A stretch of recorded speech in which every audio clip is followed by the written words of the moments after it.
Eu faço uma com vocês e tal. Se no final ainda tiver alguma que você queira que eu faça, é só você falar e aí a gente também faz, beleza? Então vamos lá, galera, vê só. Ah, deixa eu pegar aqui, deixa eu ver se é essa mesmo. É essa, vamos lá. Vou pegar aqui primeiro da ficha 5 a primeira parte, tá certo? Que é essa parte de equilíbrio líquido-vapor, aquela parte de pressão de vapor, tá, galera? E aí, vê só, eu vou fazer com vocês a primeira questão, tá certo? Já como uma revisãozinha. Vê só. Primeira questão fala assim. Cadê? Só um minutinho, deixa eu só organizar um negocinho aqui.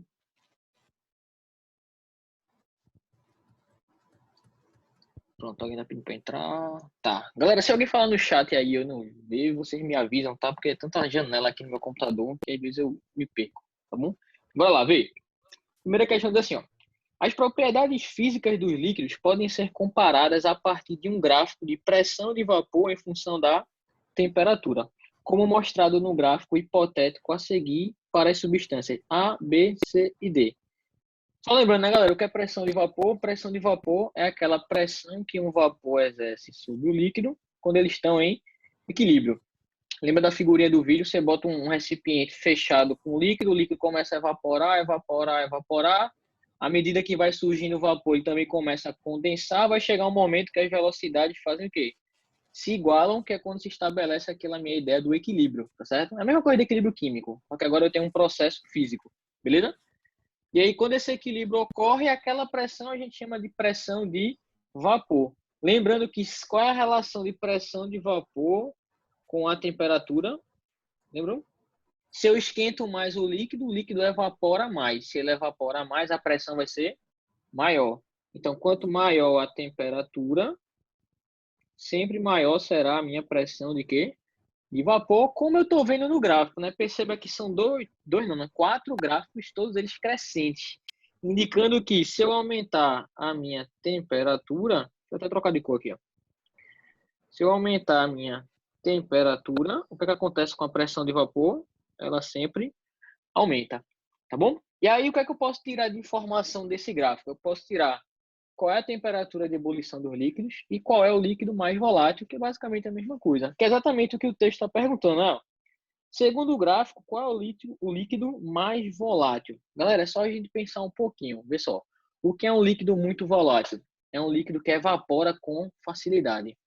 Se ele evapora com facilidade, numa mesma temperatura, ele vai formar mais vapor. Se ele forma mais vapor naquela mesma temperatura, quer dizer que a pressão que o vapor exerce é maior, é grande, tá certo? Então, como é que eu identifico o líquido mais volátil? O líquido, presta atenção, o líquido mais volátil é aquele que tiver a maior pressão de vapor numa mesma temperatura. Quando você pega esse gráfico daqui, basta você escolher uma temperatura qualquer. Eu vou escolher essa daqui, ó. Estão vendo? Deixa eu botar uma corzinha mais chamativa. Esse rosa. Olha nessa temperatura aqui, ó. Quais são os valores das pressões de vapor de A, B, C e D? É só você marcar no gráfico, ó. A, B, C e D. E você trazer aqui para a minha esquerda. Então, se você olhar direitinho, galera, o líquido que tem a maior pressão de vapor numa mesma temperatura é o líquido quem? A. Se o líquido A é o que tem a maior pressão de vapor na mesma temperatura, eu posso dizer que o A ele é o mais volátil. Então, resposta, letra A, tá certo? Então, ó, vou botar assim, ó, mais volátil. Opa.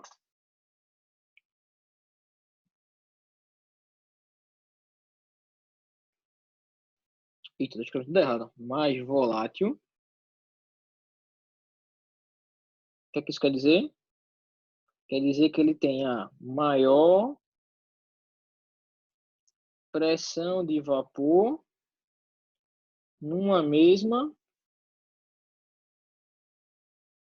temperatura. Beleza, galera? Graficamente, como é que eu vejo isso, galera? Se quiser anotar, é assim, ó.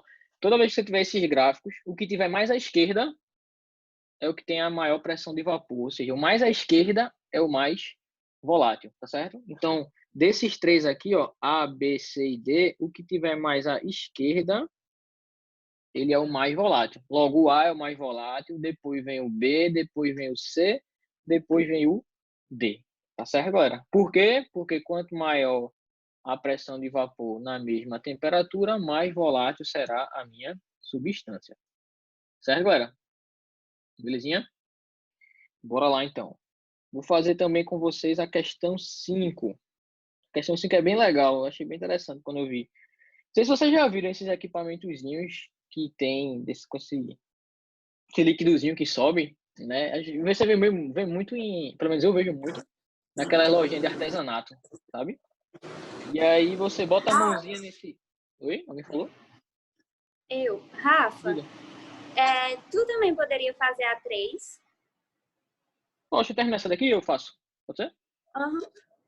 Pronto, vê só. Essas bolinhas aqui, você aperta ela, né? E aí o líquido sobe. Né? O nome disso aí é o bulidor de Franklin, que é um brinquedo constituído de dois bulbos de vidro conectados por um tubo espiralado preenchido com líquido colorido. Seu uso consiste em encostar a mão na base inferior do bulbo, fazendo com que o líquido seja aquecido e ascenda para o bulbo superior. Popularmente, o libido de uma pessoa é avaliado com base na quantidade de líquido que ascende, né? Se você for na lojinha, tem o nome popular, aquele tesômetro, né? É um negócio desse. Que mede o tesão de uma pessoa, enfim. É o que a galera, é o que você encontra nessas lojinhas. Mas vamos embora.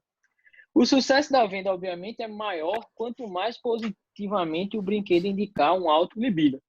Né? Você tem lá dois equipamentos. Você pega um, não sobe nada de líquido. Você pega o segundo e o líquido sobe muito, é melhor você ficar com o segundo, né? Porque aí pelo menos você fica de pessoa que tem um libido alto, tá certo? Então, esse é a ideia do líquido, do sucesso, né? Abaixo eu apresento um gráfico da pressão de vapor em função da temperatura para os dois líquidos, A e B, tá certo? Então, mesmo esquema, tá, galera? São dois gráficos crescentes, né? Porque quanto maior a pressão de vapor, quanto maior a temperatura, perdão, maior é a pressão de vapor, tá certo? É o seguinte, ó, considerando as afirmações, é correto afirmar que no interior do brinquedo, o que é que a gente acontece? Como é que eu sei qual dos dois líquidos, né, será o melhor, tá, para eu comprar, digamos assim? O texto fala, galera, que o brinquedo que tem maior sucesso, cadê? Ó, o sucesso do brinquedo, ele é maior quanto mais positivamente o brinquedo indicar o libido. Ou seja, quando tu coloca a mão, se o líquido subir muito, quer dizer o quê? Quer dizer que o brinquedo ele tem um sucesso alto. Aí a pergunta é, por que esse líquido sobe quando eu aperto a mão, quando eu esquento, galera? A ideia é a seguinte, eu vou fazer esse brinquedo aqui, um desenho meio feiozão, tá certo? Mas só para você entender a ideia. Você tem aqui, ó, a partezinha embaixo do bulbo, certo? Onde aqui tem o quê? Tem o líquido, beleza?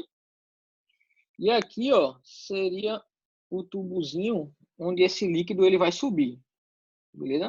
Vou botar aqui de novo.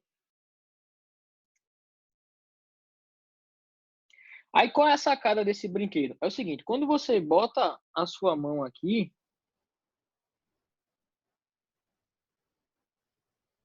esse recipiente ele começa a esquentar. Claro que é pouquinho, mas a temperatura faz o quê? Aumenta. Quando a temperatura aumenta, o que é que rola? Vê que legal. O líquido ele começa a evaporar, beleza? Como é um recipiente fechado, o vapor ele fica preso aqui em cima. Certo, galera? E aí o que é que acontece? Quanto mais vapor é formado, maior a pressão dentro daquele recipiente. Então essa pressão, deixa eu trocar de cor. Essa pressão aqui do vapor, ela começa a crescer e o que é que essa pressão faz? Ela empurra o líquido para cima. Então a consequência dessa pressão aumentar é fazer com que o meu líquido ele comece a o quê? A subir. Quanto maior for a pressão que esse vapor estiver exercendo, tá certo? Mais o líquido sobe, melhor vai ser o meu brinquedo. Aí eu pergunto para vocês, você acha que é interessante eu colocar aí um líquido que forma muito vapor ou um líquido que forma pouco vapor? Veja, para o líquido subir, ele tem que evaporar com facilidade, perceberam? Se ele evapora com facilidade, a pressão lá dentro é tão grande que o líquido sobe todo. Então, o que é que eu posso concluir com isso? Que quanto mais volátil for o meu líquido, melhor vai ser para ele ser utilizado nesse brinquedo. Tá certo, galera? Então, de novo, ó, por que que o líquido sobe? Porque quando eu boto a mão, ele evapora, a pressão dentro cresce e empurra o líquido para cima. Se eu colocar lá dentro um líquido muito volátil, facilmente esse líquido vai tender a subir. Então a gente conclui o que com essa análise? Que o melhor líquido a ser utilizado nesse brinquedo é o líquido que for mais volátil. E aí o que é que acontece? Olhando para os líquidos A e B, pelo que eu acabei de falar na questão 1, qual deles é mais volátil? O mais volátil é que a curva esteja mais à esquerda, não é isso? Ou seja, que na mesma temperatura a pressão de vapor seja alta. Logo, dos dois líquidos, quem é o mais volátil é o A. Então, o melhor líquido para utilizar nesse brinquedo é o líquido A, que você vai encontrar exatamente, ó, na letra B. Vê só. É correto afirmar que a pressão no interior do brinquedo aumenta durante o uso. Claro, porque você está aquecendo. Se está aquecendo, o líquido está evaporando. Se evapora, a pressão aumenta. E o ebulidor com o líquido A é o que teria mais sucesso nas vendas, porque seria o ebulidor, seria o líquido que tenderia mais a subir com uma pequena variação de temperatura, ou seja, a resposta é a minha letra B de bola. Tá certo, galera? Então, uma questãozinha bem interessante aí que envolve essa ideia de pressão de vapor, de volatilidade, de evaporação. Tá certo? Desculpa, Jéssica, tu pediu para fazer qual mesmo? A 3. Eita, vamos fazer o seguinte, eu vou fazer uma bem parecida lá embaixo, que é sobre panela de pressão. Eu ia até fazer a 3, só que a outra que eu vou fazer, que eu acho que é a 9, é Ô, mais Rafa, interessante. Oi, faz a quarta, por favor. faço. Beleza, Jéssica? Aí qualquer coisa tu volta, pode ser? Uhum. Vamos lá. Quarta questão, vê. Diz assim, ó. Muito se ouve sobre as ações em que se utilizam bombas improvisadas. Nos casos que envolvem caixas eletrônicos, geralmente as bombas são feitas com dinamite, com TNT. Mas nos atentados terroristas, geralmente são utilizados explosivos plásticos que não liberam odores, ó, que não liberam odores. Cães farejadores conseguem detectar o TNT em razão da presença de resíduos de DNT, uma impureza, o TNT, que tem origem na nitração incompleta do tolueno. Aí vê, cuidado, tá, galera? Essa questão ela vai falar um monte de informação, um monte de nome doido, mas ela é mais simples do que tá aparecendo. Se os cães conseguem farejar facilmente o DNT, ou seja, os cães conseguem sentir o odor muito fácil desse DNT, isso significa que numa mesma temperatura esse composto deve ser. Galera, a gente só consegue sentir odor de substância que é volátil. Quanto mais uma substância for volátil, mais a gente consegue sentir o odor. Porque o nariz da gente, o odor, ele é sentido quando as partículas daquela substância interagem lá com as células que você tem no seu nariz, tá certo, galera? Com os receptores e tudo mais. Então, quanto mais volátil for uma substância, mais forte você sente aquele cheiro. Se o DNT ele consegue ser sentido pelos cães, quer dizer que o DNT ele é mais volátil do que outra substância que eu estou falando aí, tá certo?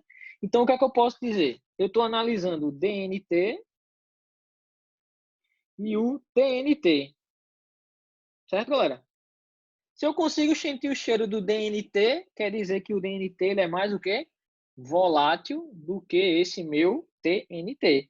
Então, se eu procurar direitinho, ó, a facilidade de sentir o cheiro de DNT significa que esse composto ele é mais volátil que TNT, e se a substância ela é mais volátil, a pressão de vapor é maior ou menor. Quanto mais volátil a substância for, maior é a pressão de vapor. Então, a resposta está na letra D de dado. Beleza, galera? Beleza, Pedro? Tranquilo, velho? Vamos embora, então. Certo? Então, lembra disso, tá, galera? Ó, volatilidade e odor está diretamente relacionado, tá? Quanto mais volátil for uma substância, mais você tende a sentir o odor, tá certo? Vamos agora para a questão. Cadê? Rafa, Oi, responde a 2, por favor. qual? A segunda. A segunda, tá. Rapidinho, deixa eu só vir para essa sétima. Eu volto. Quem foi que falou? Mirtes. Eita, Mirth, tá certo. Desculpa que eu não vi, não. Deixa eu só fazer essa daqui, porque tá diretamente relacionado com essa ideia. Ó. Vê.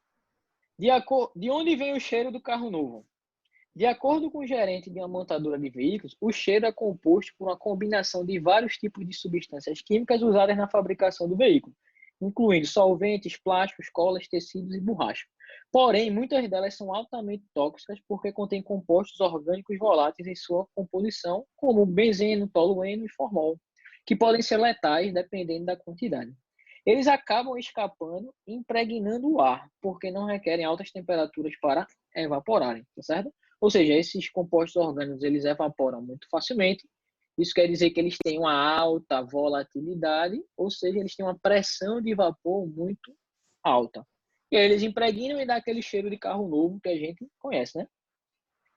Aí vê, é correto afirmar que os compostos orgânicos responsáveis por cheiro do carro novo apresentam, galera, se eles são muito voláteis, evaporam com facilidade, o que é que eu posso falar deles?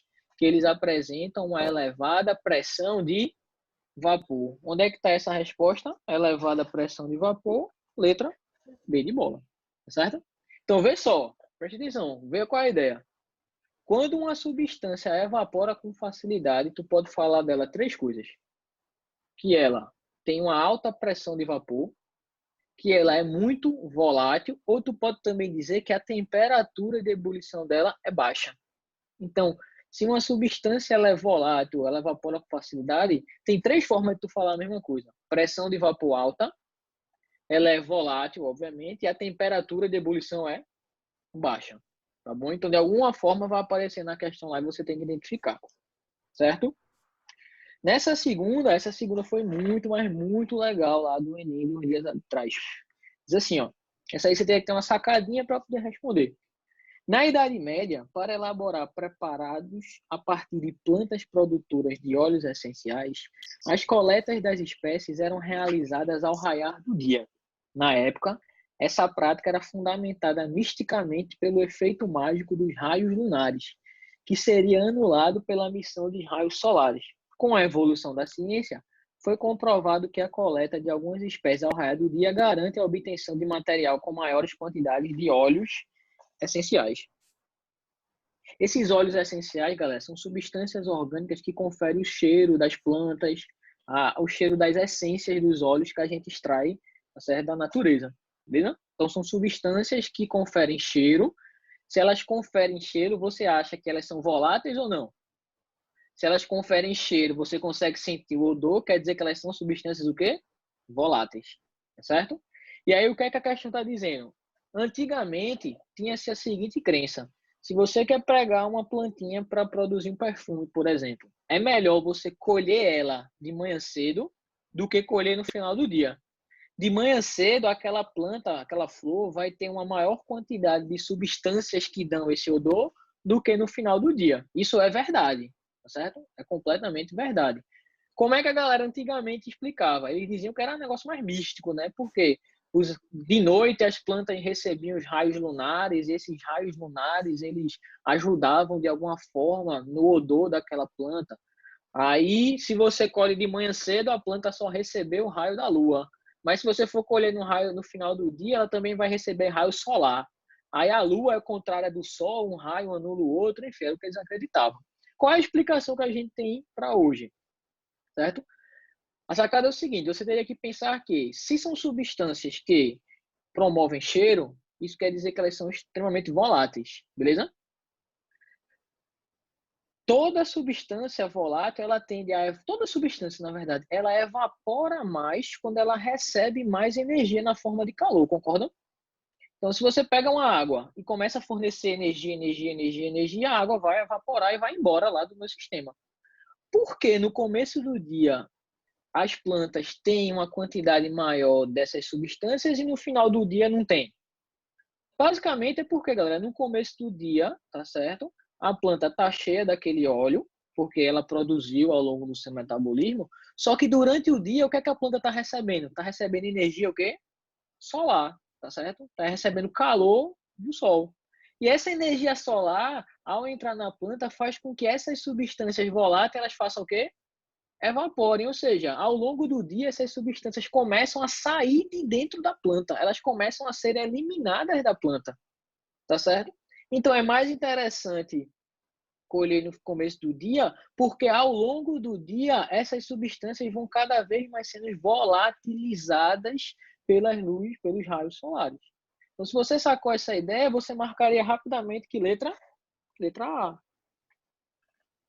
E essa explicação científica se justifica na prática porque ela se baseia na volatilização das substâncias de interesse ao longo do dia devido ao recebimento de raios solares. Beleza? Vistes? Tranquilo? Entendesse? Tranquilo, entendi. Obrigada, Rafa. Entendesse? Tipo, não é uma vez, isso é uma questão nova, não é nenhuma decoreba, então na hora da prova você teria que ter essa sacada. Beleza? Quais são as dicas dessa questão para você ter essa sacada? São substâncias que conferem odor, são substâncias voláteis. No começo do dia não tem nada, desculpa, tem muito, no final do dia não tem. Então você teria que juntar essas informações para chegar à conclusão de que as substâncias ao longo do dia elas vão evaporando da planta, vão indo embora. Tá certo? A questãozinha foi bem dificilzinha, tá bom? Não foi fácil não, tá? E para a gente fechar, ó, a questão 9, que é a questão da panela de pressão, Jéssica. Vê só.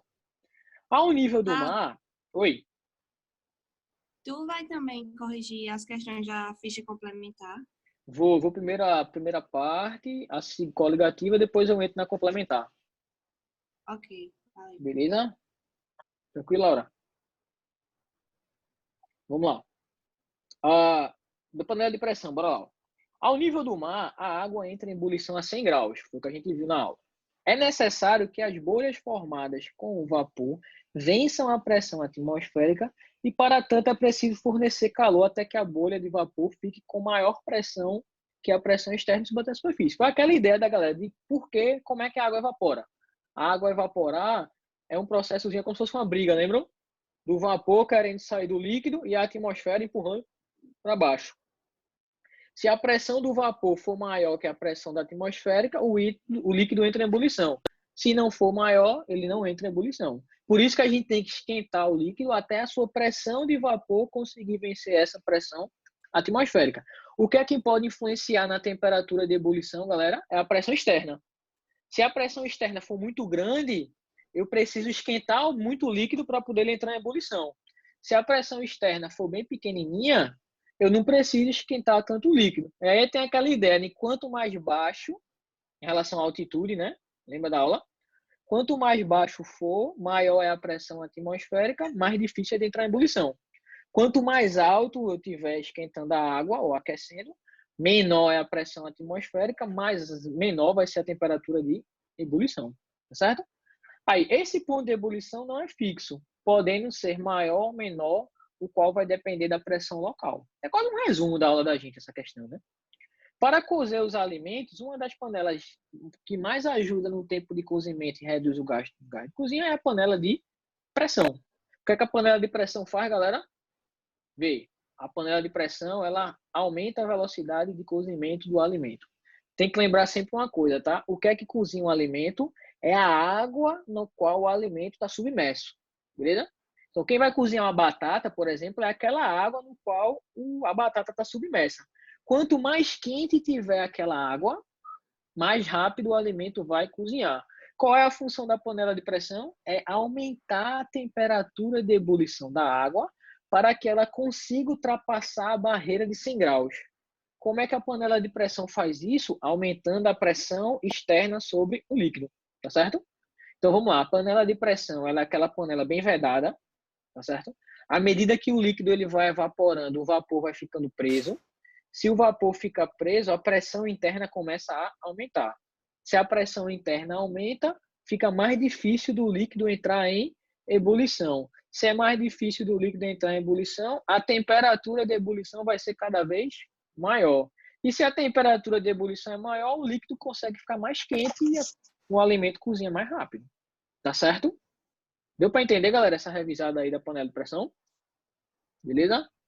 Então, qual é o papel da panela de pressão, galera? A panela de pressão ela é feita para obter uma pressão maior que a pressão atmosférica, certo? De maneira que a temperatura de ebulição da água ela passa dos 100 graus, certo? E os alimentos vão cozinhar mais rapidamente. Onde é que eu encontro isso aí? Tudo direitinho com a letra. Obter uma pressão maior para que chegue ao ponto de ebulição. Para que o ponto de ebulição da água seja maior que 100 e os alimentos cozinhem mais rápido. Eu estou vendo isso na letra D de dado. Beleza? Quem ficou com dúvida na 3 lá, é a mesma coisa, a panela de pressão, tá certo? Eu acho que agora, tá certo? Já deu para dar uma clareada, né? A 3zinha, se não me engano, a gabarito é a letra C. Porque o que a panela de pressão faz? Ela aumenta o ponto de ebulição da água. Só que essa questão 3 ela foi bem menos completa do que a questão 9, né? Por isso que eu deixei para fazer a questão 9, que deu para a gente explicar mais coisa. Tá certo, galera? Beleza? A gente fez quase todas as questões, não foi? Vamos agora para a segunda parte. Pedindo para Oi. fazer o sexto, Rafa. O sexto, é? Eu também pedi para fazer o sexto. Tá, rapidinho, deixa eu só botar o chat aqui na minha cara, que eu não tô vendo nada aqui. Cadê 2? A sexta, cadê a sexta? Vamos lá, sexta também, não tem problema não. A gente faz tudo logo, né? Vê. O gráfico a seguir representa a pressão de vapor de 4 solventes, 4 líquidos em função da temperatura. É parecido com a questão 1. Lembra, sempre a curva é crescente. Por quê? Quanto maior for a temperatura, maior a pressão de vapor. O líquido que está mais à esquerda, ele é o mais volátil, porque ele vai ter a maior pressão de vapor na mesma temperatura, ou seja, o mais volátil de todos é o disulfeto de carbono. Se esse cara é o mais volátil, é porque a temperatura de ebulição dele é a menor de todas. Se a água é o menos volátil, é porque a temperatura de ebulição é a maior de todas. Beleza? Como é que eu descubro a temperatura de ebulição de um líquido usando esse gráfico? Aí é só tu lembrar, ó, galera, o que é temperatura de ebulição mesmo? É a temperatura na qual a pressão de vapor do líquido fica igual à pressão atmosférica. É só tu ver aqui em cima, ó, qual é a pressão atmosférica. É esse 100 aqui, estão vendo? Aí tu pega esse tracinho e marca. Ó. Marca esse ponto, esse e esse. Aí é só tu puxar lá para baixo e vai ver a temperatura de ebulição. Vamos falar da água, que a gente já conhece decorado? Ó, a da água a gente sabe que é 100, né? E de fato, ó, nessa pressão atmosférica, qual é a temperatura que eu vou ter essa pressão de vapor? 100 graus Celsius. Tá certo? Agora vamos para as alternativas. Diz assim, ó. 1. Apesar do metanol e etanol apresentarem ligações de hidrogênio entre as moléculas, o etanol tem maior temperatura de ebulição, pois sua massa molecular é maior que a do metanol. Ó, já tá começando a misturar forças intermoleculares com propriedades coligativas, tá, galera? De fato, né, se você olhar direitinho, o metanol é esse cara daqui. E o etanol é esse aqui, ó. Os dois fazem as danadas das pontes de hidrogênio. Só que a temperatura de ebulição do líquido também depende da massa dele, tá, galera? Se você olhar direitinho, a massa molar desse cara é de 46, se eu não me engano. Gramas por mol. É 42. 46. E a do metanol é quanto? É 30. 14... 32. Então, como as forças intermoleculares são a mesma, o metanol ele é mais leve, a temperatura de ebulição é menor. Então, essa primeira está o quê? Correta. Tá certo?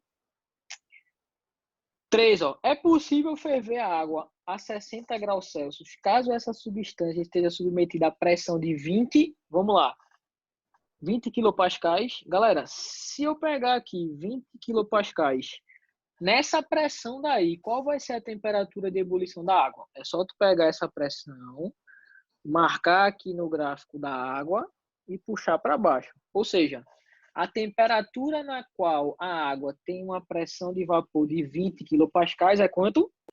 60. Ou seja, na pressão de 20 kPa, a temperatura de ebulição da água é 60. Verdadeiro também.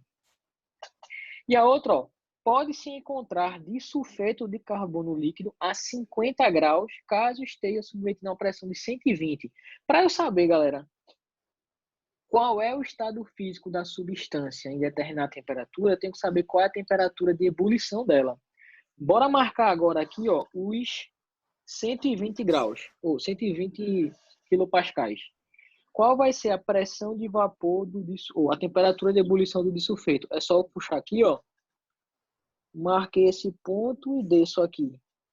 Só para ficar mais preciso, deixa eu fazer assim.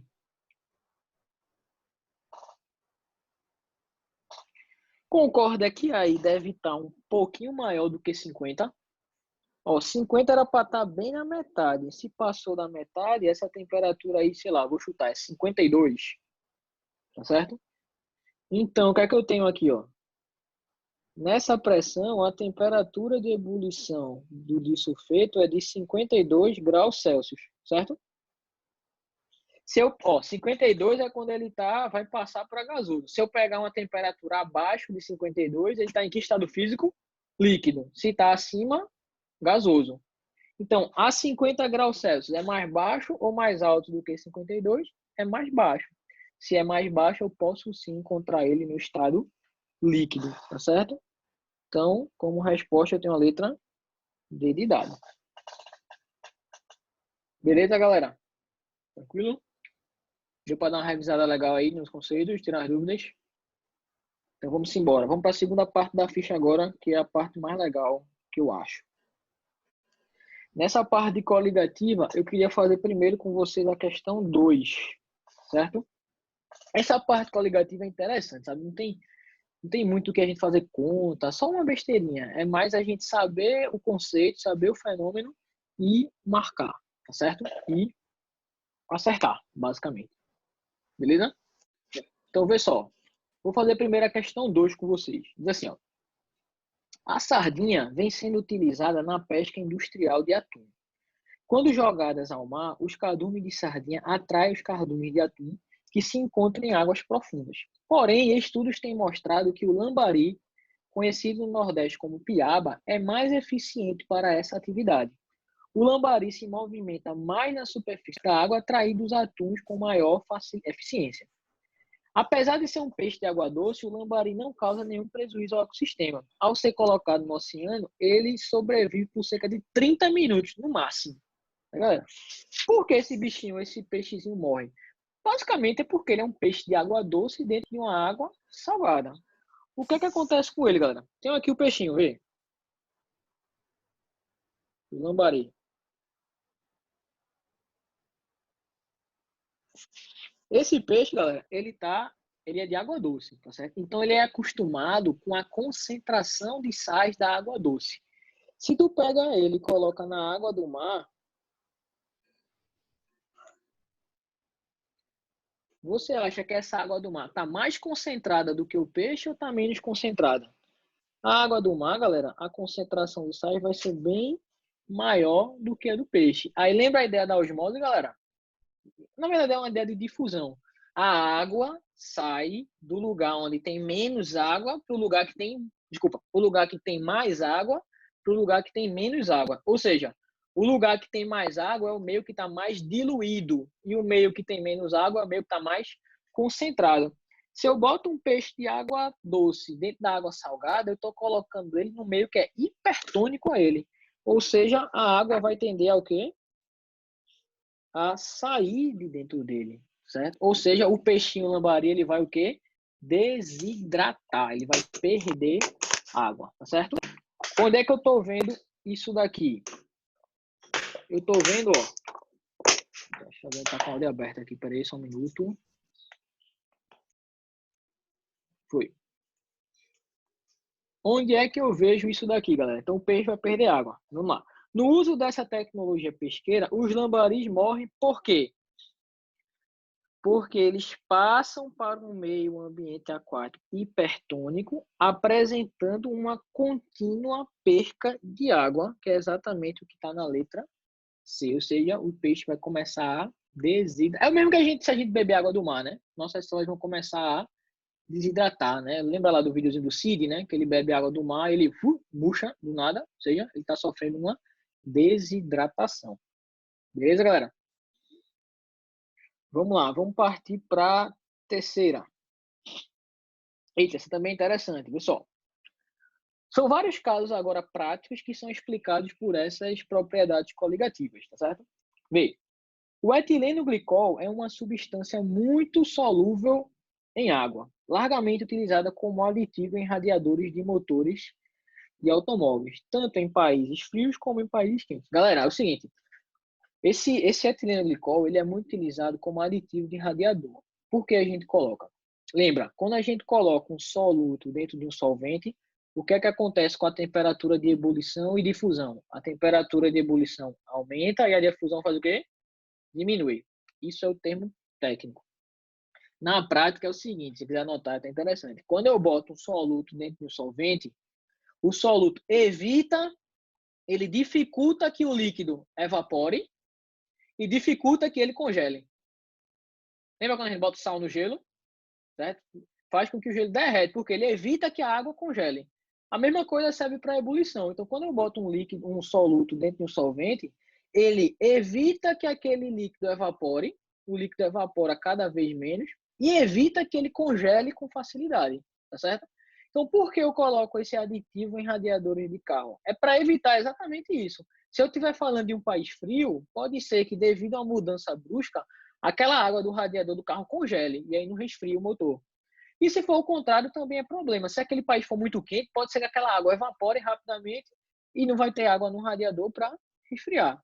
Então, esse aditivo evita que a água do radiador congele em países frios e evita que a água evapore em países muito quentes. Por quê? Porque toda vez que eu coloco um soluto em um solvente, a temperatura de ebulição faz o quê? Aumenta e a temperatura de fusão faz o quê?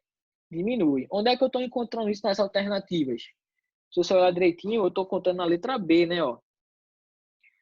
Pode-se inferir corretamente que a solidificação de uma solução contendo etileno glicol deve começar numa temperatura mais baixa que da água pura e a sua ebulição numa temperatura mais elevada. Em outras palavras, ele falou que a temperatura de fusão vai ser menor e a temperatura de ebulição vai ser o quê? Maior. Resposta letra B de bola. Certo, galera? Separei aqui para a gente fazer também a quinta questão. Ô, Rafa, Oi, uma pergunta em relação a essa questão. fale. Mas no caso, fusão e solidificação não são coisas diferentes? O processo em si, ele é diferente, Pedro. Só que a temperatura na qual acontece a fusão e a solidificação é a mesma. Entendeu? No caso da água, tanto a água funda e solidifica a zero. Então, esse 0 grau pode ser falado como temperatura de fusão ou temperatura de solidificação, tanto faz, é o mesmo valor. E quando eu boto um sal na água, esse valor faz o quê? Diminui, fica mais baixo. Beleza? Beleza. Vamos embora. Quinta questão aqui que eu separei, galera. Vê. Um experimento de laboratório realizado sob pressão constante ao nível do mar foram utilizadas duas soluções. Duas o quê? Soluções. A e B. Ambas apresentando a água como solvente e o mesmo sal como soluto. Então, A e B, galera, tem A e B tem água mais o mesmo sal, tá certo, galera? O mesmo sal. Sal de cozinha, não sei. Os quais, estando inicialmente na fase líquida, foram aquecidos até a ebulição. Então, eu peguei as duas soluções A e B e comecei a aquecer até a ebulição. Desses experimentos foram coletados os dados que constam abaixo. A temperatura de ebulição de A é de 104,2. A temperatura de ebulição de B é de 106,7. Tá certo? Galera, lembra, ó, a propriedade coligativa não depende da natureza do soluto. Ele depende só de quê? Da quantidade de soluto que está dissolvido, a quantidade de partículas. Se o soluto é o mesmo e a temperatura em B é maior que em A, o que é que eu posso dizer da concentração dessa solução? Com certeza, galera. Oi? Eu até te mandei a mensagem antes aí. Desculpa, eu não vi. Sobre a questão anterior. No Fale. caso, é por isso que, no caso, quando você põe para congelar uma água da torneira e quando você põe para congelar uma água mineral, a água mineral, ela congela mais rápido. Perfeito, é exatamente. A questão do soluto, é isso aí? Exatamente, porque quanto mais sal tem na minha solução, mais dificilmente ele congela. Geralmente a água da torneira é uma solução que tem uma quantidade de sal bem maior, até porque a gente não toma. E a água mineral, ela tem sal sim, mas tem menos sal. Como a água da torneira é mais concentrada, a temperatura de fusão dela é menor. Se é menor, ela demora mais, ela congela mais com dificuldade. É exatamente isso, perfeito. Tô entendendo. Obrigada, Vici. Nada, linda. Qualquer coisa falha aí, tá? Ah, cadê? Então, beleza. Então, a concentração... Então, o que é que eu concluo, galera? Que, ó, a concentração em B é maior do que a concentração em A de sais, tá certo? A solução B é mais concentrada. Usando o exemplo aí, o B seria a água da torneira e o A seria a água mineral, tá certo? Aí, vamos lá. Vê, galera. Eita, eu botei igual, não foi? Desculpa. De B, ela é maior.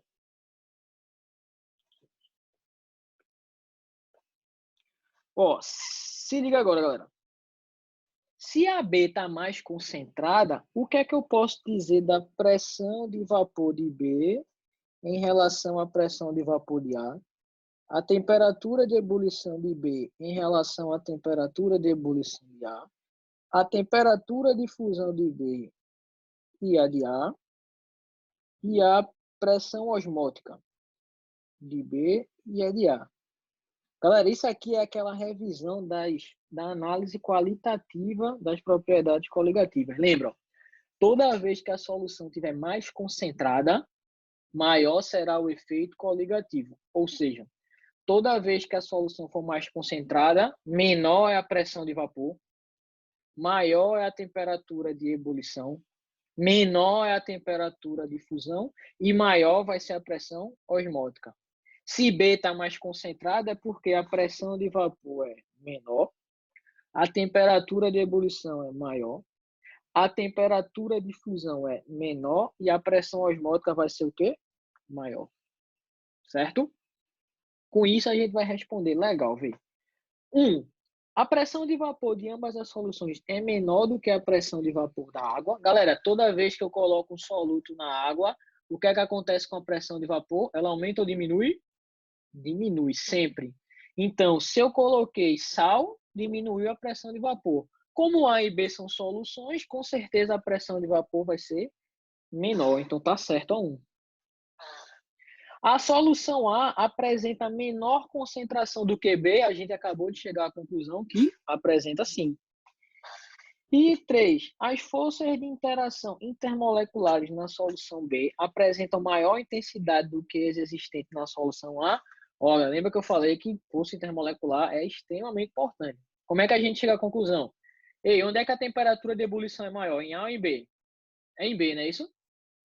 Lembra o que é a temperatura de ebulição? É a temperatura, vamos pensar não na pressão de vapor, mas é a temperatura na qual eu preciso para quebrar, para destruir essas interações. Se a temperatura de ebulição de B é maior, quer dizer que as interações são mais intensas do que a de A. Então, é exatamente o que está dizendo na 3. Então, tá o quê? Verdadeiro também. Resposta letra E. Beleza? Mais uma vez, galera, mostrando a importância lá das forças intermoleculares, que você vai ver que a gente vai encaixar basicamente em tudo que a gente for estudar a partir de agora. Rafa, Oi. tu repete só a 3 da 5? A 3 Não entendi. é o seguinte. Ele está dizendo que as interações em B são mais fortes que em A. A gente tá vendo aqui no gráfico, Jéssica, que a temperatura de ebulição de B é maior do que de A, tá vendo? Se a temperatura de ebulição de B, lembra o que é ebulição? Ó? A ebulição é aquelas forças se quebrarem, não é isso? Eu aqueço até as interações se quebrarem. Se eu preciso aquecer mais B para entrar em ebulição, é porque na solução B, as forças intermoleculares são mais fortes do que em A. Entendeu? Beleza? Massa, galera. Vamos embora.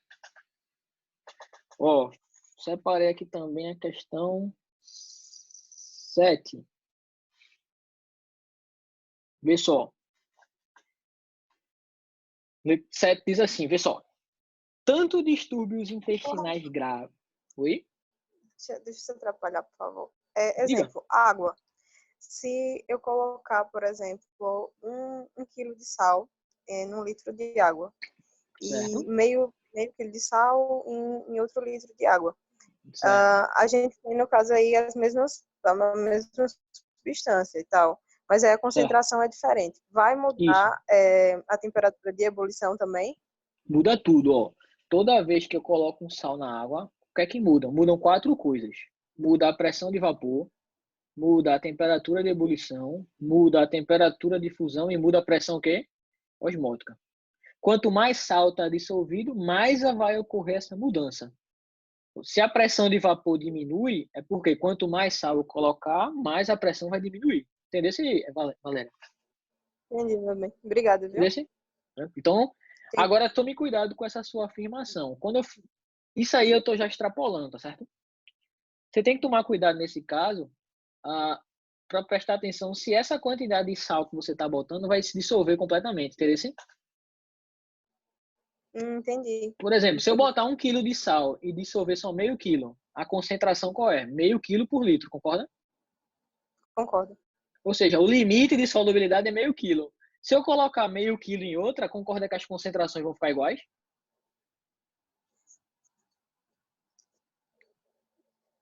E no caso também, mas aí digamos assim, eu só diluí meio quilo, certo? Isso, é. E o outro ainda ficou sólido, beleza. Mas aí no caso eu não vou ter eu vou ter a questão da ebulição, mesmo não tendo o outro. Não dissolve. Não tendo A comparação é a água pura sem nada com sal dissolvido. Se você dissolver qualquer quantidade minúscula de sal, já vai ter alteração. Entendeu? Entendi. Uhum. É só tô falando só em termos comparativos. Se você quiser comparar uma solução com outra, aí tem que tomar cuidado com isso. É uma besteirinha, mas eu também acho demais. Uhum. Vamos lá. Obrigada. De nada. 7ª questão diz assim, ó. Tanto distúrbios intestinais graves quanto a disputa em uma maratona podem levar a perdas importantes de água e eletrólitos pelo organismo. Considerando que essas situações exigem a reposição cuidadosa de substâncias, um dos modos de fazê-lo é por meio de quê? De ingestão de soluções isotônicas. É aquele esquema, né, galera? Você começa a fazer uma maratona, começa a suar. Junto com o suor vem alguns eletrólitos, alguns sais que você começa a liberar. Então começa a faltar no seu organismo. Mesma coisa no distúrbio intestinal grave, vulga diarreia, né? Então a diarreia braba, você começa a botar líquido para fora, líquido para fora, líquido para fora. Com o líquido vão os sais também, que são importantes aí no metabolismo. Então você tem que repor. Por isso que dizem para...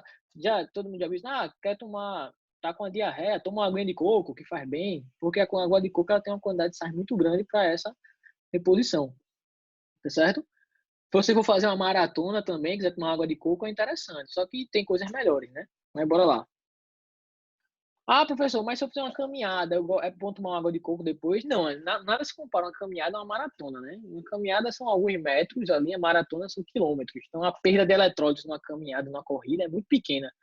Não chega a ser necessária essa água de coco para uma reposição de eletrólitos, não, tá certo? Mais geladinha e tal, docinha, vale a pena. Bora lá. Só que aí a melhor forma de fazer isso é através de quê? De soluções isotônicas. Galera, iso é mesmo, tônica é concentração, tá certo? Porque a gente tem que tomar substâncias, soluções isotônicas, para poder nosso organismo conseguir absorver bem aquela água, aqueles nutrientes dessa solução, certo? Então, toda vez que você quiser tomar alguma coisa que seja para nutrir, para você absorver, você tem que tomar alguma coisa que é isotônica ao seu sangue, tá certo? Só que aí, qual foi a sacada dessa questão? Nas alternativas não tem escrito o termo mesma concentração. Aí a gente vai chegar na seguinte dedução, galera. Ó, se as duas soluções, galera, têm a mesma concentração, as propriedades coligativas são as mesmas. Ou seja, a pressão de vapor é a mesma, menor, a temperatura de ebulição é a mesma, a temperatura de fusão é a mesma e a pressão osmótica também é a mesma. E aí, essa informação de mesma concentração passou para a gente na letra C. Vê que interessante. Essas soluções, o que é que tem na letra C? Vê só que interessante. Tem solvente com capacidade igual à do sangue para passar por uma membrana semipermeável. Se dois solventes têm a mesma capacidade de atravessar a membrana semipermeável, quer dizer que os dois solventes têm a mesma pressão osmótica. E duas soluções só têm a mesma pressão osmótica se as concentrações delas forem iguais. Então, isso daí foi uma maneira diferente de dizer que as soluções isotônicas são aquelas que têm a mesma concentração. Então, toma cuidado com isso aí, tá, pessoal? Ele poderia ter dito assim, essas soluções têm as mesmas temperaturas de ebulição que a do sangue. Beleza. Era a mesma coisa. Só que ele escolheu falar que tem as mesmas pressões osmóticas, ou seja, a mesma capacidade de atravessar membranas. Beleza? Ô, Rafa, aí Oi. no caso não é a letra A, porque ele fala concentração molar. É porque... Não é porque ele fala concentração molar, não. É porque ele fala concentração de cloreto de sódio. Quando a gente fala eletrólitos, Bruna, eu estou falando de todo e qualquer sal que tem no sangue, não só do cloreto de sódio, entendeu? Tá. Obrigada. Então, se ele falasse assim, ó, contém concentração molar de sais igual a do sangue, tava perfeita. Mas quando ele mete aí o cloreto de sódio, aí tá errado, tá certo? Uma casquinha de banana Tá para bom, você. obrigada. Nada. Bora, vamos embora fazer a 10ª agora.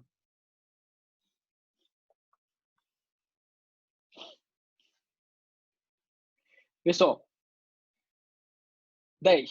Conservação de alimentos é o conjunto dos métodos que evitam a deteriorização dos alimentos ao longo de um determinado período. O objetivo principal desses processos é evitar as alterações provocadas pelas enzimas próprias dos produtos naturais ou por micro-organismos que, além de causar o apodrecimento dos alimentos, podem produzir toxinas que afetam a saúde dos consumidores. Mas também existe a preocupação em manter a aparência, o sabor e conteúdo nutricional dos alimentos. Uma das técnicas utilizadas é a desidratação, em que se remove ou se diminui a quantidade de água no alimento para evitar que sejam criadas condições propícias para o desenvolvimento de micro-organismos, já que a água é essencial para que eles existam. Tá, galera? Então, existem várias formas de você provocar a conservação de um alimento, certo? Seja matando um micro-organismo, seja melhorando o odor, seja mudando a aparência, tá certo? Então, cada aditivo alimentar tem uma finalidade interessante, tá certo? E ele está focando aqui na ideia do sal, né? De salgar os alimentos para o quê?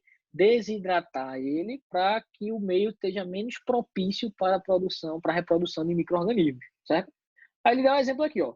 O bacalhau e a carne seca, por exemplo, são assim conservados com a adição prévia de sal de cozinha que desidrata o alimento por osmose. Perfeito, né, galera? Você bota o sal de cozinha, o sal é um meio mais concentrado do que o alimento. O que é que o sal vai começar a fazer?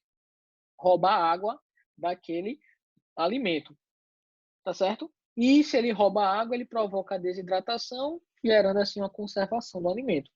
Sobre o texto e o processo descrito, é correto afirmar que, segundo o que a questão falou, né, ó, o sal de cozinha apresenta a fórmula isso, falso. Opa, foi mal. 1 por 1. O alimento desidrato deve ser conservado em geladeira? Não precisa. Um alimento hidratado ele já é um método de conservação também. A desidratação é um processo desaconselhável para a conservação de peixe? Nada a ver. Você pode usar sal para conservar qualquer coisa. Qual é o inconveniente do sal? Que deixa o alimento salgado. Só isso. Mais nada. Mas pode ser usado para conservar qualquer coisa. Quero conservar um arroz que eu fiz hoje na bancada. Pode botar sal dentro. Só que quando você for comer depois vai estar extremamente salgado. Esse é o inconveniente.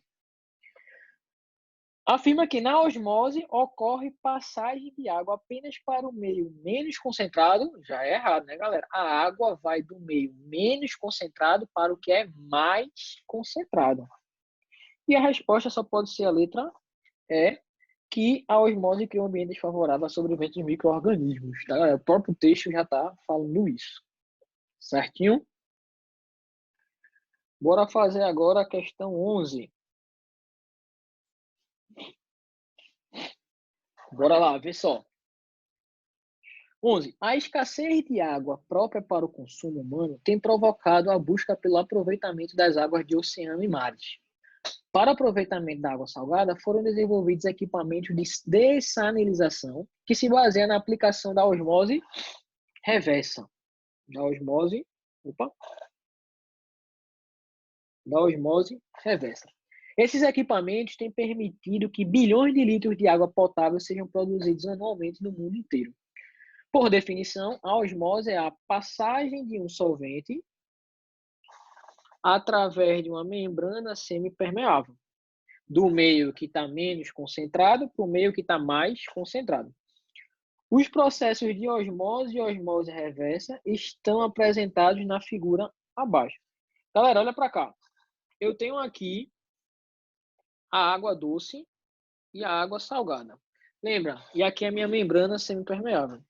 A água, tá certo? A água, ela atravessa do meio que está menos concentrado para o meio que está mais concentrado. Ou seja, a água naturalmente tende a ir da água doce para a água o quê? Salgada, certo? Isso é o processo de osmose.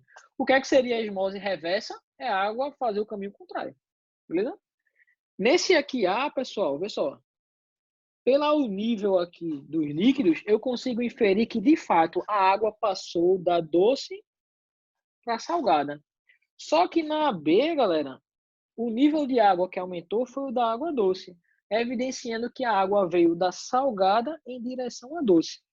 Se na A está acontecendo o caminho natural da água, eu tenho aqui uma osmose. Se na B está acontecendo o caminho contrário, eu estou tratando de uma osmose o quê? Reversa.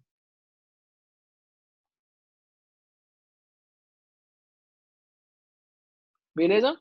Então, vamos lá.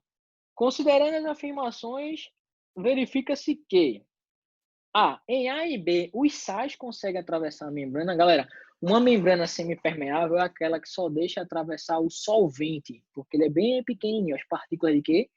De água. Então, aqui está falso. B.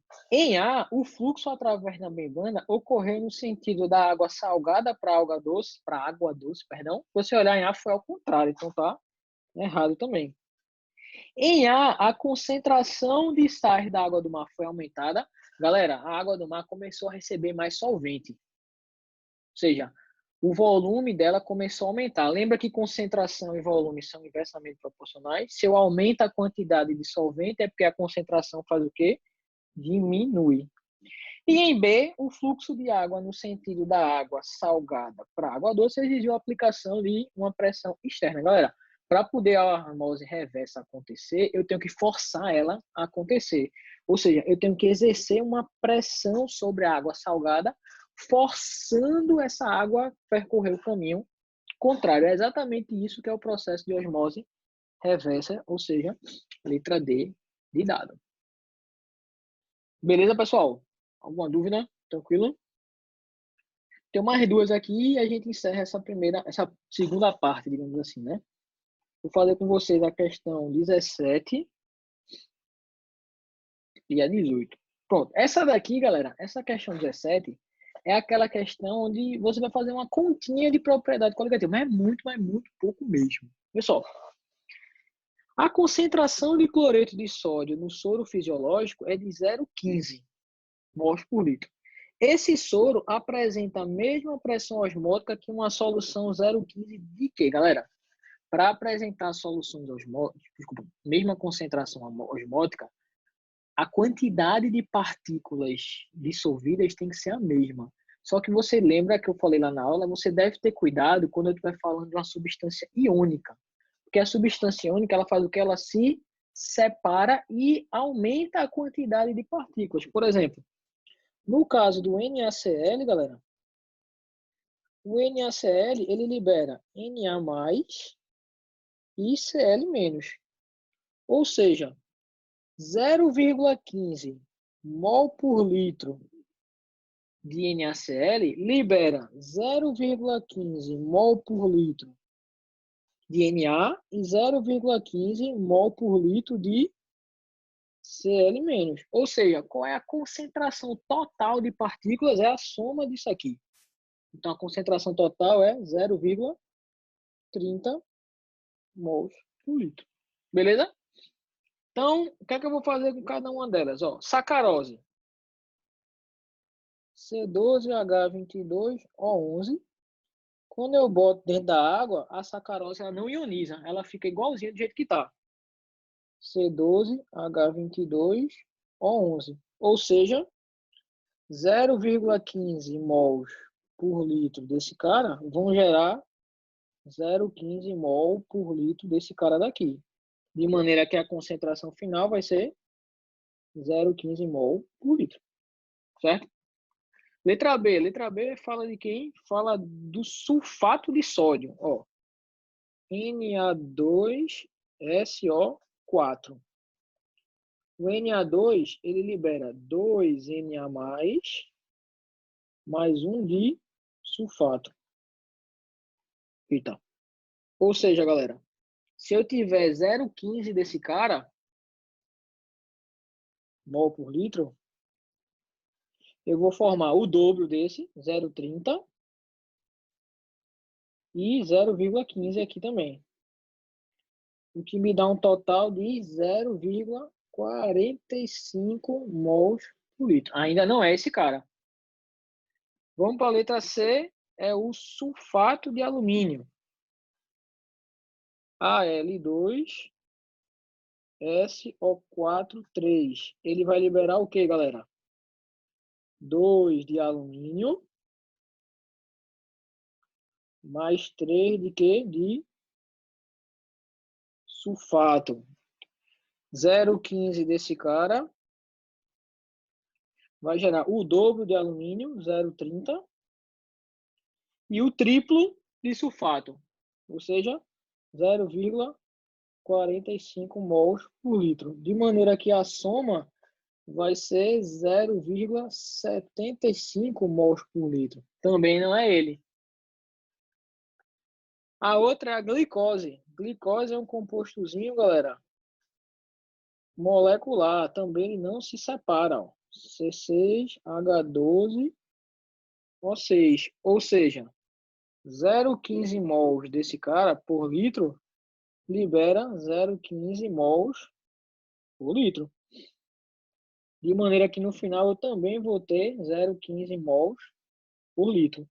E a minha resposta, que está na letra E, só para eu escrever muito, que é o KCl. KCl vai ser o quê? K mais Cl-.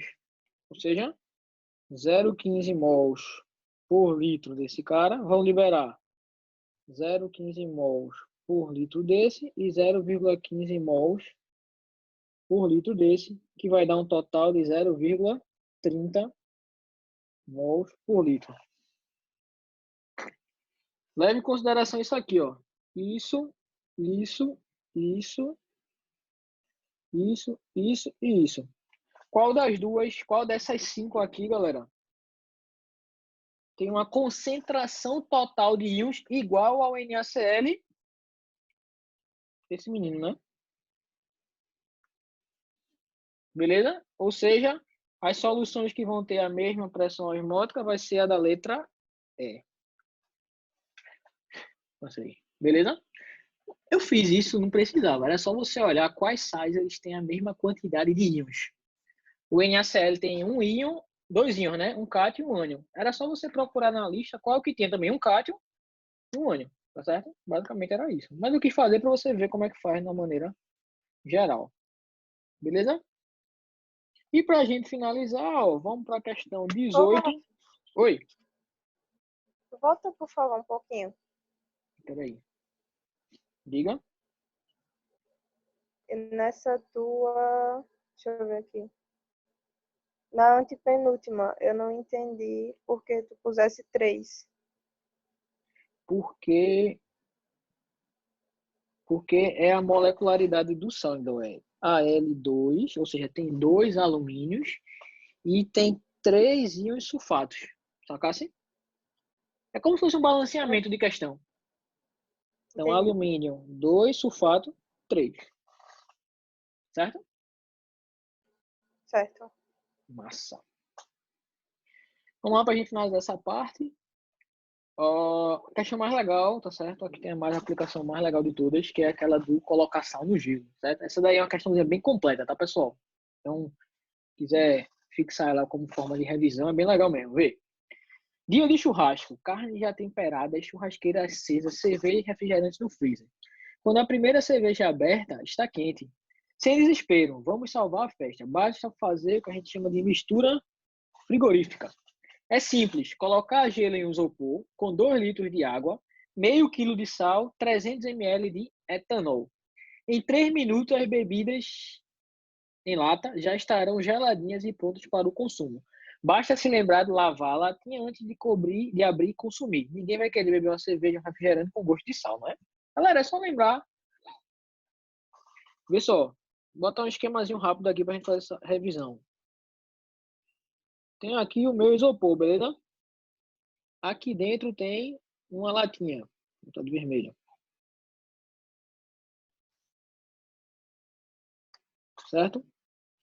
E aqui ao redor tem o meu gelo. Bota assim, gelo.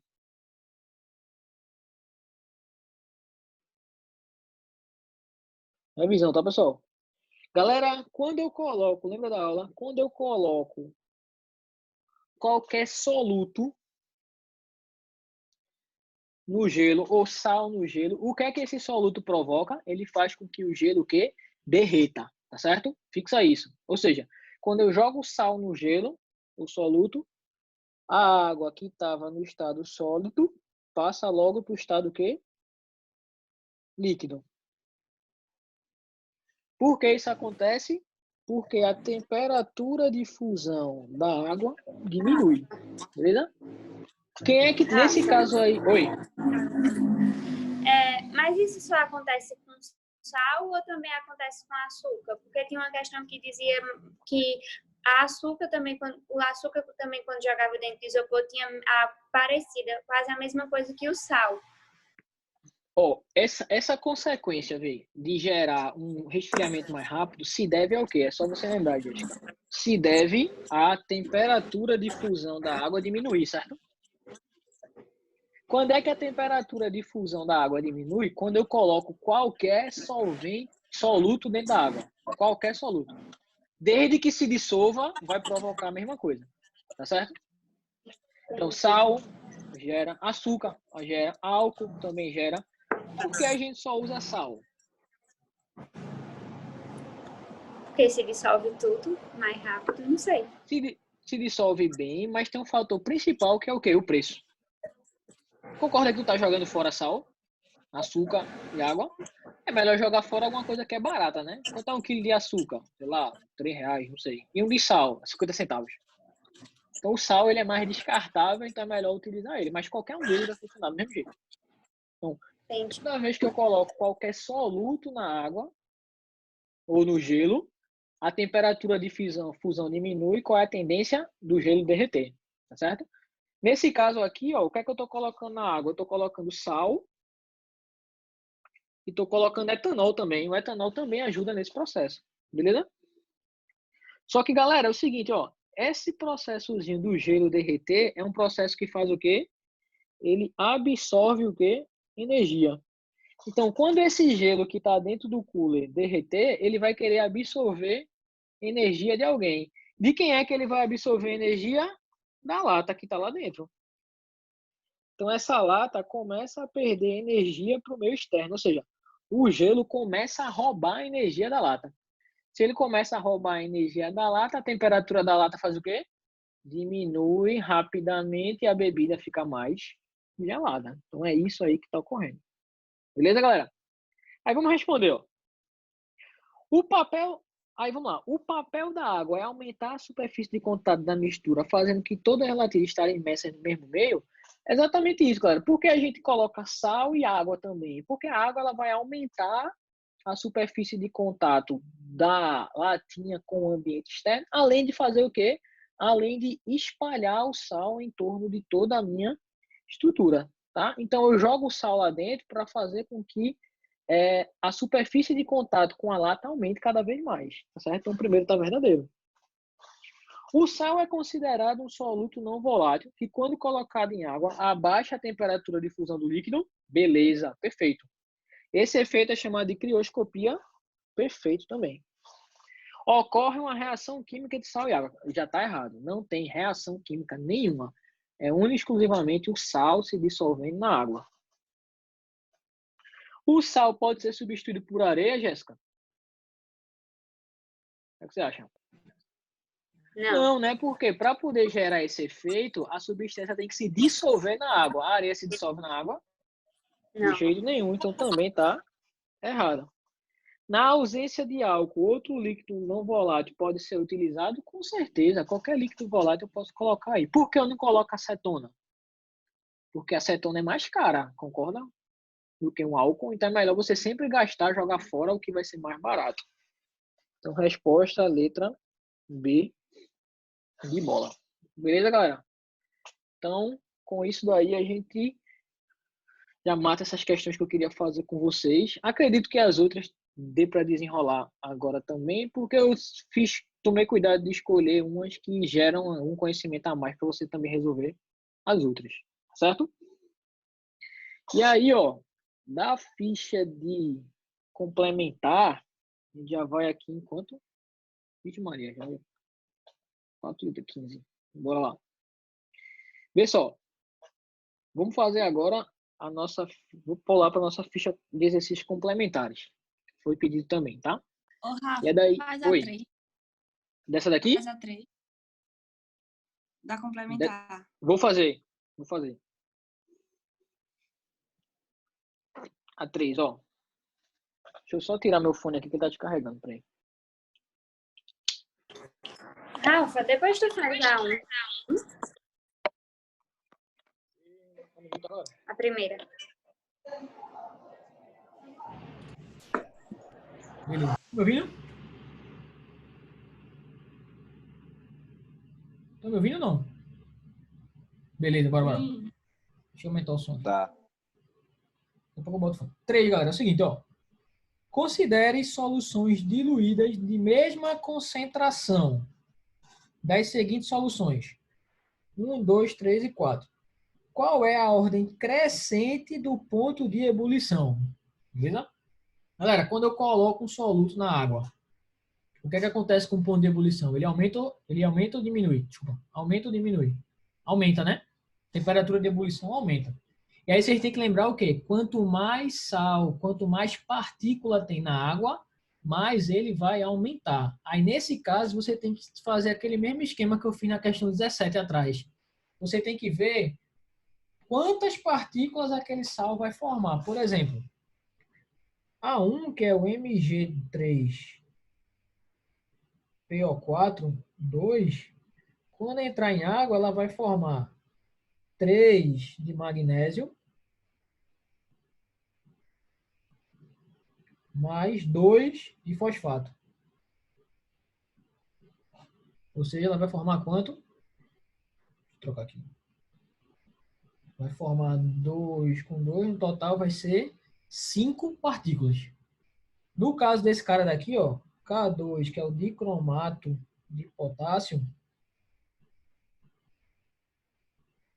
eu vou ter o quê? 2K mais um desse íon todinho aqui.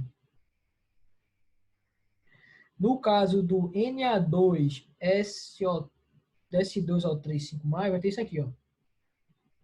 Na2S2O3.5H2O, ele vai liberar 2 de Na+, um desse cara aqui, ó, que é o bisulfato. E vai liberar 5 águas. Só, galera, a água não é um soluto, tá, galera? Então eu nem considero ela. Eu só vou considerar quantas partículas? 2 com mais uma, né? Um total de 3. Mesma coisa daqui, ó. 2 com mais uma, um total de 3. E na 4, ó, AlNO4. NO3, desculpa. 4 vai liberar o quê? Al, 3 mais 4. 4 não, desculpa, é 3, né? Mais 3 de nitrato. Dá um total de quanto? De 4. Vamos calcular o número de partículas total, galera? Aqui foram 5. Aqui foram 3. Aqui foram quantas? 3 também. E aqui foram quantas? 4. Ei, vamos lá. A temperatura de ebulição faz o quê? Aumenta, né? Se eu colocar aqui o número, ó. 1, 2, 3 e 4. Laurinha, 1, 2, 3 ou 4. Qual delas vai ter a maior temperatura de ebulição? A maior temperatura de ebulição é onde eu tenho mais partículas dissolvidas, tá certo? Vai ser na 1 que vai ter 5, na 2 que tem 3, 3 ou 4. Na 1, concordam? Então a temperatura de ebulição de 1 é a maior de todas. Depois de 1, qual é a maior de todas? É a que tem 3 partículas ou a que tem 4? É a que tem 4, que é a de número 4. E para finalizar, 2 e 3 vão ter mais ou menos as mesmas quantidades de partículas dissolvidas, né? 3 vezes, tá certo? Então elas vão ter mais ou menos a mesma temperatura de ebulição. Então, menor que 2, que é praticamente igual que 3, certo? Ou pode ser o contrário, que é como está na resposta. Beleza? Então, 2 e 3 vão ter uma temperatura menor, porque tem menos partícula. 4 vai ter intermediária, porque é a segunda que tem mais. E 1 vai ser a que vai ter a maior temperatura de ebulição, porque vai ter a maior quantidade de partículas dissolvidas. 2, 3, 4, 1. Resposta, letra A. Beleza? Eita, galera. Eu troquei aqui, foi mal. Porque a da direita é o maior, né? E o da esquerda é menor. Então, 2 e 3. Foi mal, é letra D. Perdão. 2 e 3 são menores que 4, que são menores do que 1. Eu tinha invertido aí o maior que e o menor que, tá certo? Então, letra D, beleza? Cadê Laura? Entendeu, Laura? Entendi, Rafa. Valeu. Pronto. A dificuldade é em conhecer os sais, né? Mas a gente ainda vai estudar sobre sais, mas é basicamente só isso. Beleza? Vamos fazer a sexta. Não, sexta, né? Que botei a quinta. Sexta é bem legal, vê só. É parecido com aquele do peixinho lá, do lambari, tá certo? Aqui ele está mais ilustrativo, vê. Os peixes ósseos marinhos evoluíram, ao que tudo indica, de ancestrais de água doce, que possui a tonicidade de seus líquidos internos bem maior do que a da água doce, tá certo? Ou seja, os líquidos internos têm concentração maior de sais do que a da água doce. Por isso, eles são continuamente ganhando água do meio e perdendo sais conforme o esquema abaixo, certo? Então, vê. O esquema aí já mostra tudinho. Eu tenho água doce e esses peixes aí que as concentrações deles são maiores do que a da água doce, certo? Então, o sangue do peixe, eu boto assim, ó.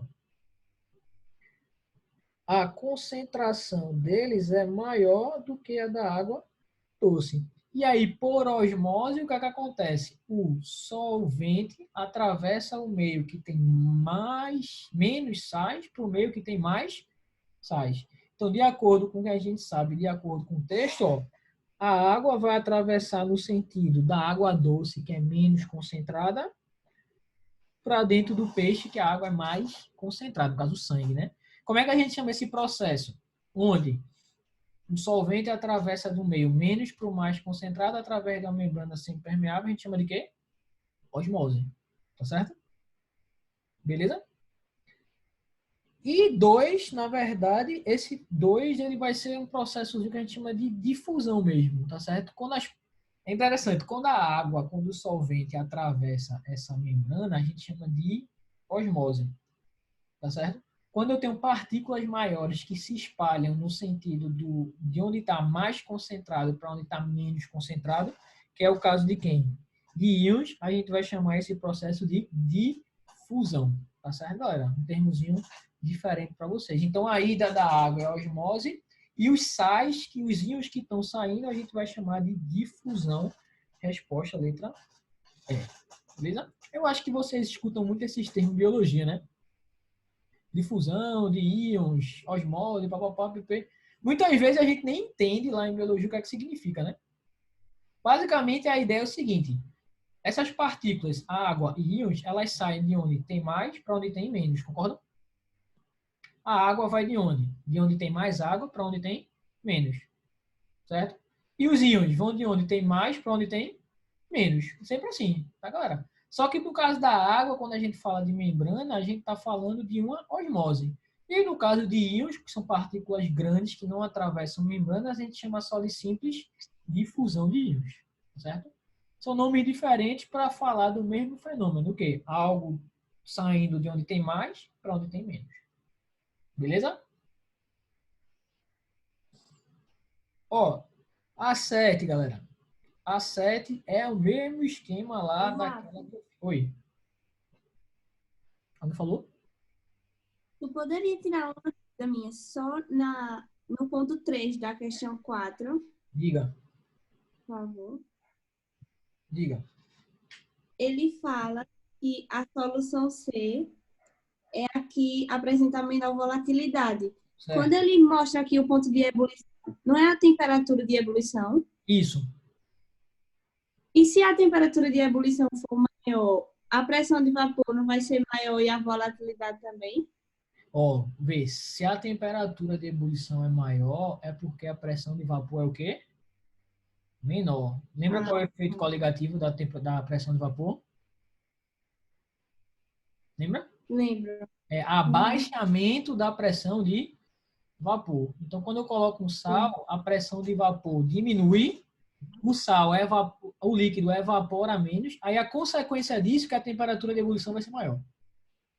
Entendi. Ô, Rafa, no caso, é só quando for uma solução, né? Isso. E se for a água normal? A água normal, ela vai ter um valorzinho lá de pressão de vapor e de ebulição. Aí esse valor vai mudar se eu colocar ou não um sal, tá ligado? Uhum. Entendi agora. É isso? Beleza? É. Show de bola. Vamos lá para a questão 7, então. Galera, a 7 é aquele mesmo esquema. Vamos lá. Tenho 4 soluções e aí eu vou saber, primeiro, antes de ler qualquer coisa, eu vou calcular qual é a concentração total de íons de partículas nessas soluções. Vamos lá. 1. A solução 1 é de quê? A solução 1 é de sulfato de cobre. Esse sulfato vai se transformar em quê? 1 de sulfato, desculpa, 1 de cobre mais 1 de sulfato. Certo? Vou escrever logo tudo, depois eu completo, tá? 2.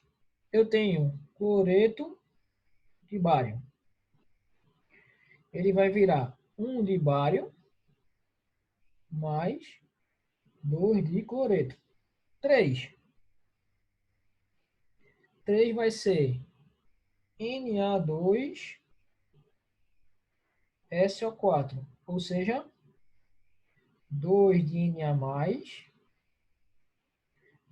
o SO4, 2 menos. E o 4, para a gente finalizar, vai ser a sacarose, que não vai se dissociar em nada. C12H22O11 vai se transformar em C12H22O11. Aí vamos agora fazer as contas, galera. Vê só. Na solução 1, a concentração é de 0,2 desculpa, mol por litro. 0,2 vai formar 0,2 e 0,2. Ou seja, vai dar um total de 0,4. Beleza? Na 2, eu tenho 0,1 mol por litro, que vai virar 0,1 mol por litro, e aqui o dobro, 0,2 mols por litro. Ou seja, vai dar um total de 0,3 mols por litro. Na 3, a concentração é de 0,05, galera. Aqui vai formar o dobro, 0,10. E aqui vai formar a mesma quantidade. Quando eu fizer a soma, vai dar 0,15 mols por litro. Beleza? E por último, a sacarose, ó. 0,1 vai formar exatamente a mesma coisa. 0,1.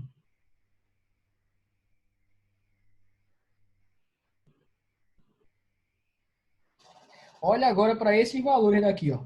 0,4, 0,3, 0,15 e 0,10. Qual dessas soluções vai ter o maior efeito coligativo? Que é a menor pressão de vapor, Laura, maior temperatura de ebulição, menor temperatura de fusão e maior pressão osmótica vai ser aquela que tiver a maior concentração de partículas, que nesse caso vai ser a 1. Depois eu tenho a 2, depois eu tenho a 3, por último eu tenho a 4. Vamos analisar as alternativas. Vê só. O chato dessa questão é que ele pede o quê? A incorreta, tá, galera? Então vamos lá. Letra A. O ponto de congelamento da 2 é mais baixo do que todas as soluções. Galera, a temperatura de congelamento faz o quê? Ela aumenta ou diminui? Ela diminui. Quanto mais partículas tiver dentro, mais ela diminui. Dessas 4 daí, qual é a solução que tem a menor temperatura de fusão, que é a que tem maior partículas? É exatamente a 1. E ele está dizendo que é qual? A 2. Ou seja, de cara, eu já achei a minha errada, que é a letra A. Tá certo? Vamos analisar o resto? Ei, B. A pressão de vapor de 3 é mais alta do que 1? Vamos lá. A pressão de vapor de 3 é mais alta do que 1. Talvez tá com o áudio aberto. Liguei. Vamos lá. 3, galera. 3 eu tenho uma quantidade de sais menor do que 1. Beleza? Se a quantidade de sais de 3 é menor, lembra, a pressão de vapor ela diminui, né? Então, onde é que a pressão de vapor vai diminuir mais? Na 3 ou na 1? Na 1 porque tem mais sais. Ou seja, a 1 tem uma pressão de vapor menor do que a 3, ou seja, a 3 tem uma pressão de vapor maior do que a 1, tá certa. Como ele quer errada, não é a resposta. Perceba que é um monte de palavrinha que eu estou falando, é maior, menor, menor, maior, mais concentrada, que você tem que estar bem atento mesmo para poder responder. Letra C diz assim, ó. O ponto de ebulição de 4 é mais baixo de todas. Galera, o que é que acontece com a temperatura de ebulição? Ela aumenta ou diminui? Ela aumenta. Então, a solução que tem mais sais tem a maior temperatura de ebulição e a solução que tiver, menos íons vai ter a menor temperatura de ebulição. De fato, a 4 é a que é a menos concentrada, estão vendo?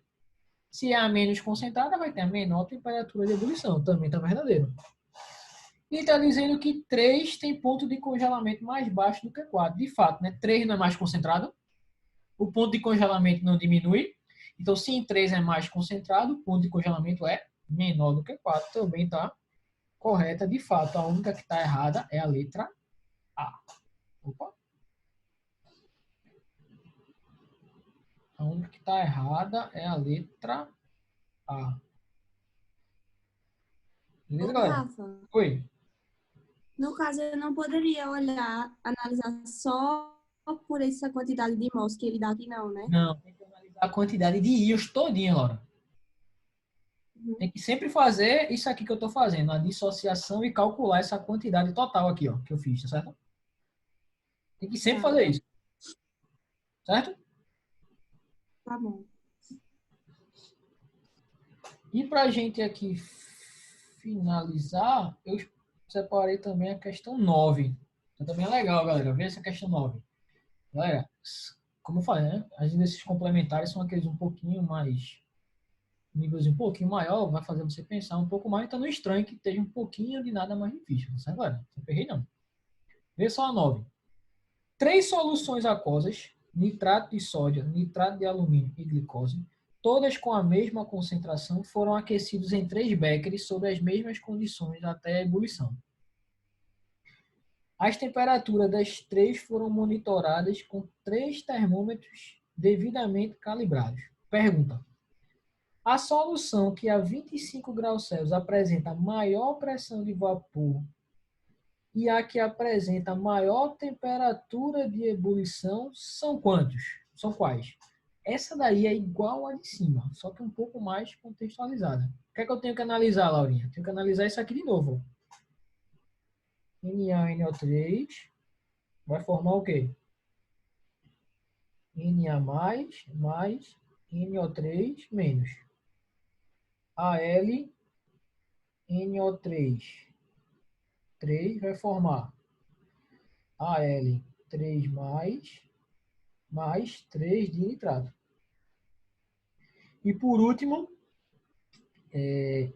a glicose, que não vai sofrer nenhuma ionização, vai continuar sendo. E aí, mesmo esquema de cima, tá, galera?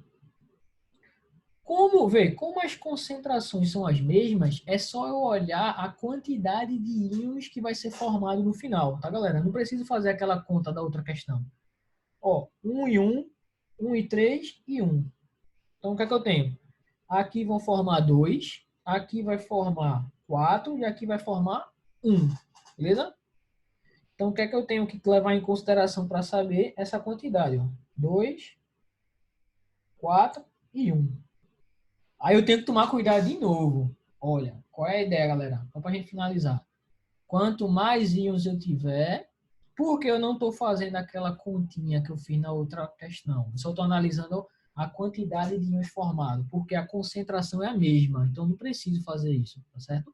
Com certeza, aqui tiver mais íons no produto, ou mais partículas, vai ser a mais concentrada. Nessa daqui de cima, por que eu fiz de uma por uma? Porque nelas, ó, cada uma tinha uma concentração diferente. Então, eu tenho que fazer a conta total. Galera, ó, ele quer saber qual tem a maior pressão de vapor. Galera, quando eu coloco um soluto na água, a pressão de vapor aumenta ou diminui? Diminui, certo? Então, quanto mais soluto eu coloco, mais ela diminui. Qual dessas vai ter a maior pressão? Vai ser aquela que tem menos soluto. Que no caso vai ser a de quê? De glicose. Sacaram? Agora eu quero analisar a temperatura de ebulição. A temperatura de ebulição aumenta ou diminui? Aumenta. Ou seja, quanto mais sal eu coloco, mais ela faz o quê? Aumenta. Qual delas vai ter a maior temperatura de ebulição? A que tiver mais sais, íons, na verdade, dissolvidos. Que no caso é o nitrato de alumínio.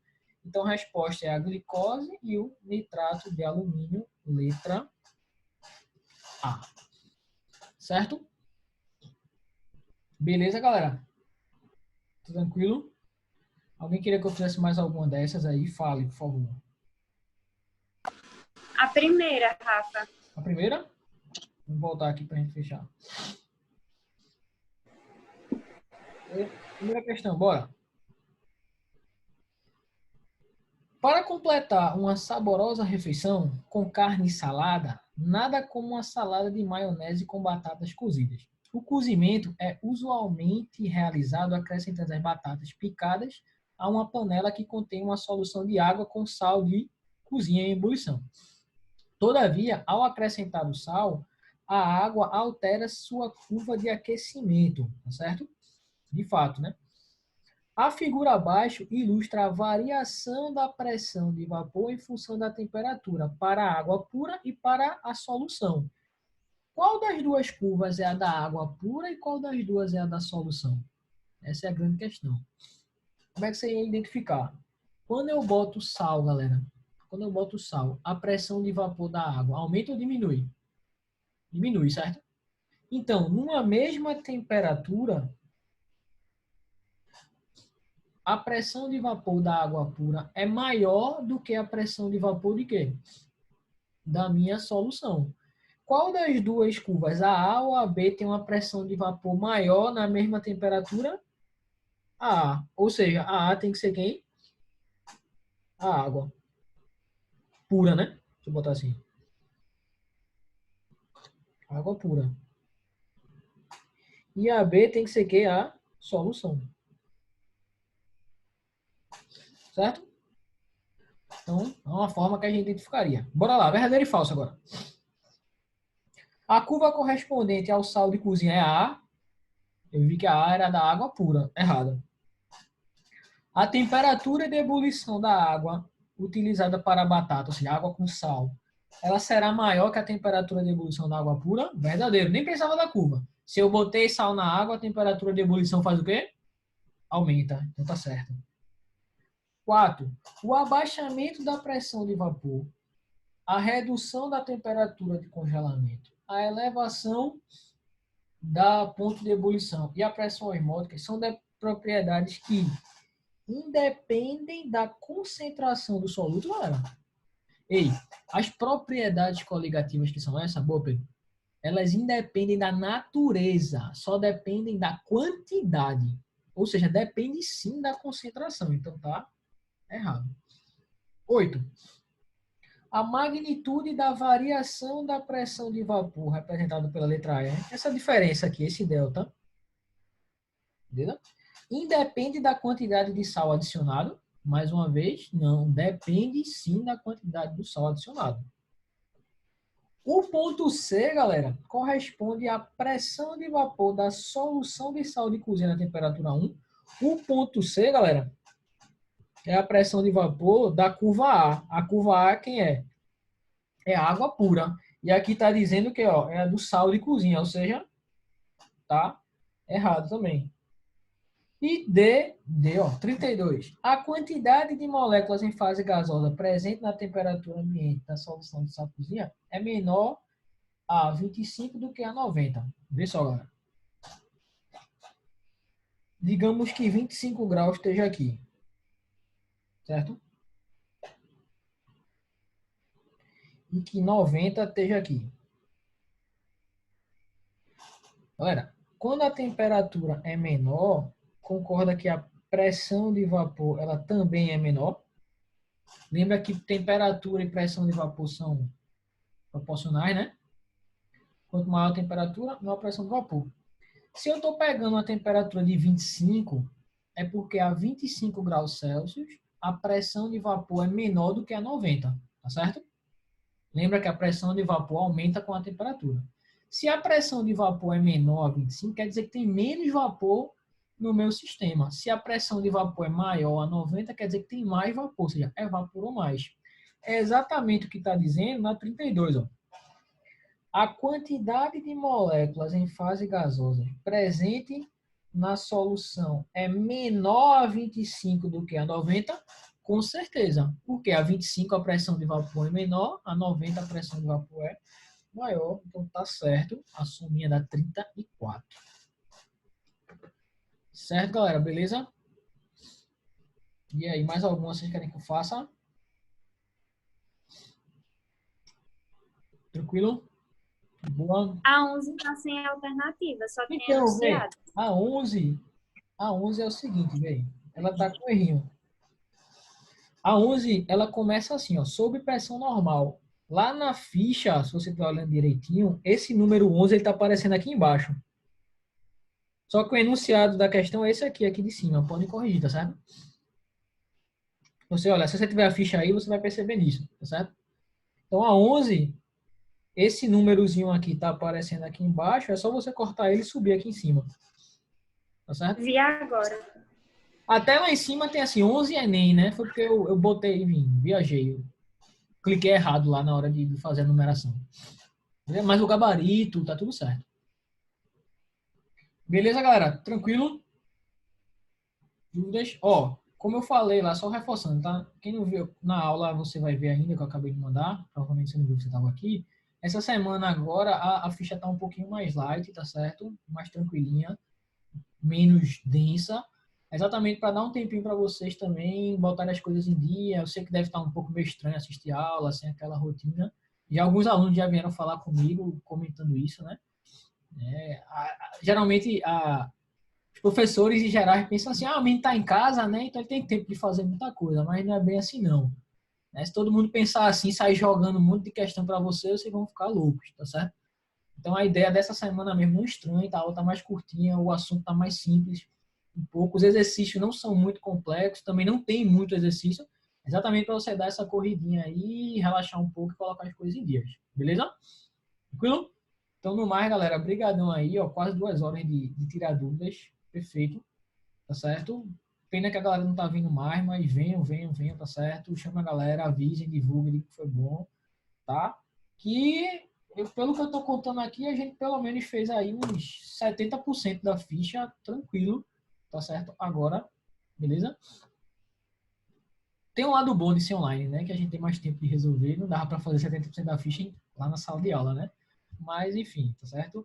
Então, continue estudando aí, tá, galera? Força. Qualquer coisa, fale comigo, tire dúvida, pergunte, tá? E Deus quiser, daqui a pouco a gente tá junto mais uma vez. Beleza, galera? Valeu aí para todos. Beijão para vocês, tá certo? Até semana que vem aí, mais uma vez, nosso Tira Dúvida. Esse horário ficou melhor? Vocês acharam? Ficou, né? Quarta-feira já é o dia da aula mesmo. Então, vamos tentar manter aí para criar esse hábito. Beleza, galera? Então, valeu aí, pessoal. Até mais. Beijão para vocês. Tchau, tchau.